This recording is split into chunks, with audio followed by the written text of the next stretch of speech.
इसका सही माने में अनुभव तब मानना, जो प्रभु को अपना मान लेता है उसके सारे संबंध ढीले हो जाते हैं, धीरे धीरे सब खत्म। तो निश्चिंत हो जाता है, निर्भय हो जाता है, निशोक हो जाता है, निशंक हो जाता है। ध्यान दीजिए, जिसने प्रभु के संबंध को स्वीकार किया उसकी पहचान है, उसके अन्य माने हुए संबंध सब ढीले हो जाते हैं। अब आसक्ति नहीं, अब किसी से अपनापन नहीं रह गया। तो क्या होता है, उसके हृदय में निश्चिंतता, निर्भयता, निशोक, निशंक। ये केवल साधन से नहीं हुआ है, प्रभु से अपना संबंध स्वीकार करने से और अन्य संबंधों को मिटाने से। जो मिटे हुए ही हैं पर आप माने हुए हैं सत्य, इसलिए आपको जो सत्य है उसका अनुभव नहीं हो रहा। आप निश्चिंत हो जाएंगे। अब कोई जैसे अपने लोग, कोई ऐसा नहीं कि ऐसी साधारण भगवदाश्रित जीव हैं, साधारण ही है, पर असाधारण बात हृदय में एक बैठ गई कि अब अपनी कोई परवाह नहीं रह गई।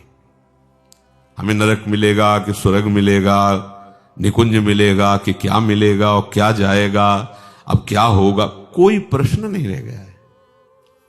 बस हर प्रश्न का एक उत्तर है ना, श्यामा जी, करुणा समुद्र लाडली जो है ना, बस निश्चिंत हो गए। अब कोई चिंता नहीं रही, ना लोक व्यवहार की और ना परमार्थ की।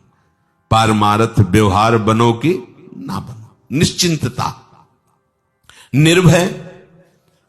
अब कोई भय नहीं रहा कि शरीर में अमुक रोग है, अमुक लोग विरोध करते हैं, क्या होगा।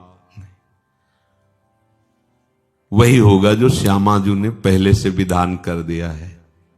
अब कुछ ऐसा नहीं होने वाला जो नहीं होना चाहिए, वही होगा जो प्यारी जू और प्यारे जू ने विधान कर दिया है। इसलिए निश्चिंतता हर समय, कोई चिंता नहीं। सच्ची मानिए, ऐसा कुछ नहीं कि कोई विशेष अवतार होता है या कोई, ये विशेष भगवान की समर्पण वृत्ति जो होती है ना, यही सबसे बड़ी विशेष बात। जो जितना शीघ्र अपने को समेट कर प्रभु ने समर्पित कर दिया, वो उतना ही बड़ा महापुरुष हो जाता है। नहीं, जो ब्रह्मा जी में अंश है वही एक चींटी में भी विराजमान है। क्योंकि कभी ब्रह्मा जी को भी चींटी बनना पड़ता है, कभी चींटी भी ब्रह्मा जी बन जाती है, क्रम चलता रहता है। मसकें करें बिरंचिया जा ही मस सकते ही।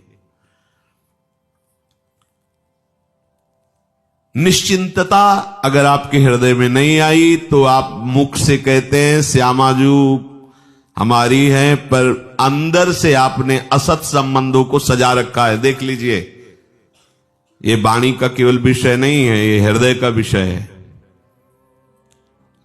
अगर आप कहते हैं कि हे नाथ मैं आपका हूं, आपके सिवा मेरा कोई नहीं है, तो आपके अंदर निश्चिंतता आ जानी चाहिए। फिर चिंता आपको क्यों सता रही? इसका मतलब कुछ सजाए हो, अभी कुछ बचा के रखा है आपने, तभी आप चिंतित हो, नहीं तो निश्चिंत हो जाओगे। क्योंकि सच्ची मानिए, हमारी चिंता का कारण हमारा अज्ञान है। शरीर को लेकर, शरीर संबंधियों को लेकर, भोगों को लेकर, जीवन को लेकर, मरण को लेकर, यही चिंताएं और इसी का नाम अविद्या है, अज्ञान है।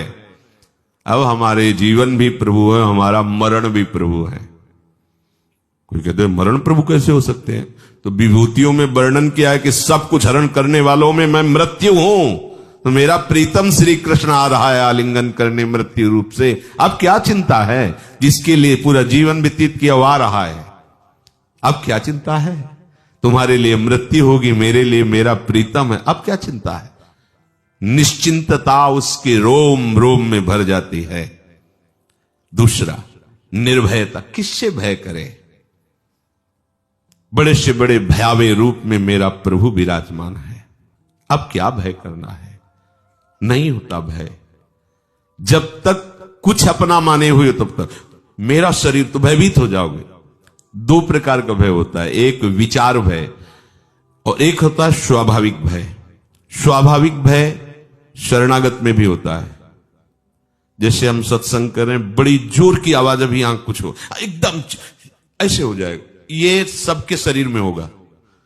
एक बार पूज्य परमहंस स्वामी श्री मंगनानंद सरस्वती सेनपुर, बड़ा विशाल वट वृक्ष, उसी के नीचे पद्मासन में बैठे ब्रह्म चर्चा कर रहे थे। तो एक आगंतुक गंगा किनारे आए हुए महात्मा थे, बड़े त्यागी तपस्वी, यही चर्चा वो कर रहे थे कि बड़े बड़े सिद्धों में भी स्वाभाविक भय विराजमान रहता है। तो उनका जब ब्रह्म बोध हो गया तो स्वाभाविक भय कैसे रहता है? जब वो जान गया कि मेरा स्वरूप ब्रह्म में, तो स्वाभाविक भय भी कैसे रह जाएगा? बोले नहीं स्वामी जी, स्वाभाविक भय होता है। और इतने में एक चील जो है, चील पक्षी होता है, वो ऊपर से सूखी डाल में बैठा हो, झरझर जैसे पत्तों से करती हुई ऐसे ऐसे हो गए। सिद्ध महापुरुष थे स्वामी मंगनानंद सरस्वती। उनका स्वामी जी आपको ब्रह्मबोध नहीं है क्या? ये क्या था? बम थोड़ी फूट रहा था, वृक्ष से एक छोटी डाल ही पत्तों से लड़खड़ाती हुई है, ये क्यों चेष्टा हो गई शरीर में? इसे कहते हैं स्वाभाविक भय, और ये बना रहता है। अचानक कोई आवाज, कोई ऐसा, वो एकदम ऐसे होगा। इससे जांच न करे कि ये शरणागत नहीं, देखो भयभीत हो गया, ऐसे नहीं। बंदर एकदम ऐसे, आप जाली के अंदर बैठे हैं, बहुत सुरक्षित है, पर एकदम ऐसे, आप एकदम ऐसे हो जाए, ये स्वाभाविक भय, विचार भय नहीं रहता। जहां विचार है वहां भय नहीं रहता। मेरे प्रभु ही सब रूपों में है, शरणागत को ऐसा, अगर ऐसा भी अनुभव नहीं हुआ तो ये मेरे प्रभु बहुत बलशाली है, मेरा कोई कुछ नहीं बिगाड़ सकता, नहीं बिगाड़ सकता। उनका नाम चल रहा है, उनके हम आश्रित है, हमारा कोई कैसे बिगाड़ सकता? नहीं बिगाड़ सकता। तो वो निर्भय हो जाता है, कहीं भय नहीं रहता।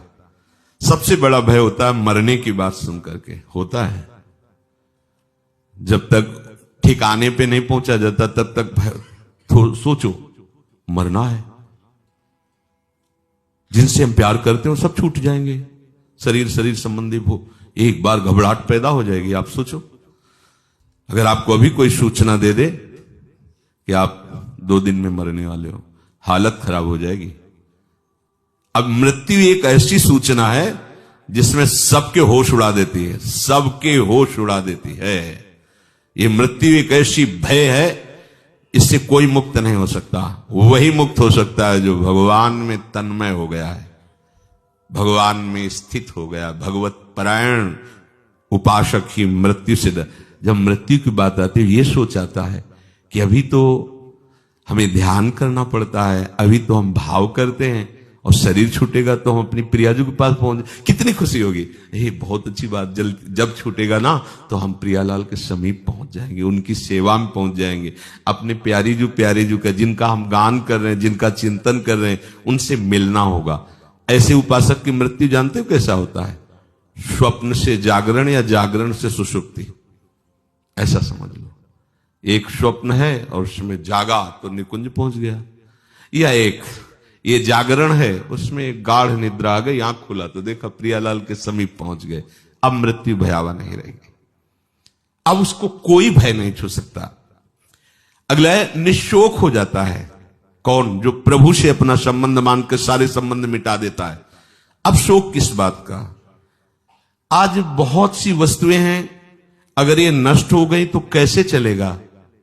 तो तुमने प्रकट किया है वस्तुएं, जिसने तुम्हारे लिए ये वस्तुएं सेवा में दी है, वो अनंत ब्रह्मांडों की रचना एक पलक झपकते कर देता है, तो तुम उसके दास होकर तुम वस्तु का शोक करोगे?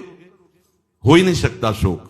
बड़ी से बड़ी हानि हो जाने पर उसके अंदर ऐसे नहीं आएगा कि अब क्या होगा, ऐसा नहीं हो सकता, क्योंकि वो जानता है कि हमारा प्रीतम कौन है। कहने में तो कह दिया अनंत ब्रह्मांड, लेकिन अगर इनमें घूमा जाए तो कल्प कल्प लग जाएंगे, फिर भी पार नहीं पाओगे। ऐसे मृत्युलोक ही इतना बड़ा है। कुछ देश आपकी समझ में केवल आते हैं, लेकिन बहुत सी ऐसी भूमि है जहां केवल सिद्ध देवयक्ष गंधर्वों का प्रवेश है, मनुष्य जा ही नहीं सकता है, कोई वायुयान भी नहीं जा सकता। केवल बातें बनाना अलग बात है, वहां केवल दिव्य सिद्धियों से को प्राप्त हुए महापुरुष ही वहां जा सकते हैं। इसी मृत्युलोक में ऐसी जगहें हैं। भागवत में वर्णन है, एक आम की नदी बहती है, एक जाम्बू, उसमें सोना बहता है। एक शहद की नदी बहती है, एक दूध की नदी बहती है। अपने तो केवल नमक वाले समुद्र के घेरे में ही इतना ही परिचय तो है। इसी में, इसी मृत्यु लोक में भागवत में वर्णन है ऐसी ऐसी नदी। अगर बताओ दूध की नदी तो फिर खरीद लगाए पड़े, बोला लेकिन अपने लोगों को काय में घेरा गया है, नमक वाले में। नमक का ही पानी मिलेगा समुद्र में आसपास जहां जितना है। कोई ऐसा नहीं कि गन्ने के रस वाला मिला या आम के रस वाला मिला, ऐसा नहीं। वो आप पढ़ करके देखो तो है ना मृत्यु लोक में। और ये बहुत छोटा लोक है मृत्यु लोक। ऐसे न जाने कितने लोक, लोकांत, मतलब जैसे स्वर्ग लोक कह दिया, केवल स्वर्ग लोक, लेकिन स्वर्ग लोक में गंधर्व लोक, अप्सरा लोक, कितने ऐसे लोक हैं, कोई पार पा सके। इसीलिए उनका नाम अनंत है। और वो अनंत भगवान मेरे प्रीतम हैं। अगर मेरी कुछ वस्तुएं जो मानी हुई सेवा की हैं वो नष्ट हो जाती हैं तो शोक क्या, क्या शोक। हमारे प्रभु चाहते हैं कि ये प्रयोग में ना हो, इसलिए नष्ट हो गई हो। अगर चाहेंगे तो एक क्षण में उससे अनंत गुना वस्तुएं उपस्थित हो जाएंगी। इसलिए भक्त के हृदय में, शरणागत के हृदय में शोक नहीं होता। आगे कह रहे निशंक रहता, कोई शंका नहीं होती। पता नहीं कल्याण होगा कि नहीं होगा, यह शंका नहीं होनी चाहिए। यह शंका है तो तुमने कभी किसी संबंध को सजा रखा है, इसलिए किसी भोग के भोक्ता बने हो, इसलिए शंका है। नहीं, सच्ची कहते हैं बिल्कुल निशंक हो जाओगे, कल्याण का भी कल्याण हो जाएगा।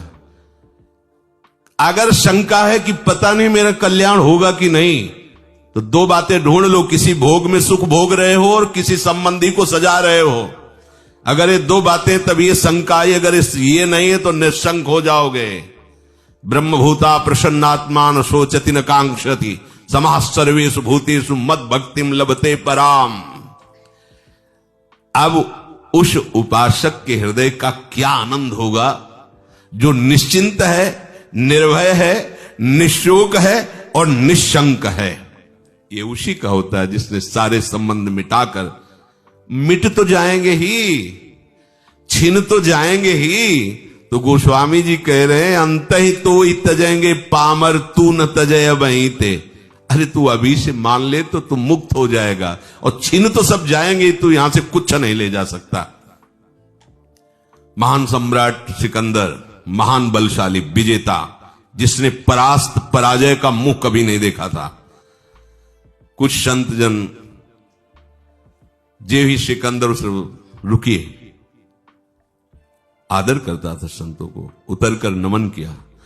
बोले सुना है आप बहुत पराक्रमी और बलशाली हैं, एक काम मेरा कर देना।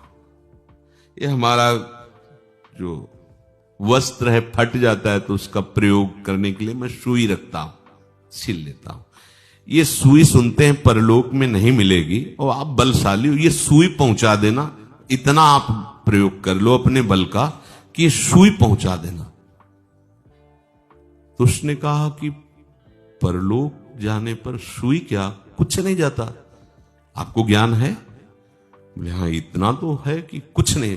फिर लाखों जीवों की हत्या कर रहे हो, जीवों को काट रहे हो, और अपने को तुम बहुत बलशाली समझते हो, एक सुई भी यहां से नहीं ले जा सकते, और तुम समझते हो सिकंदर सम्राट है।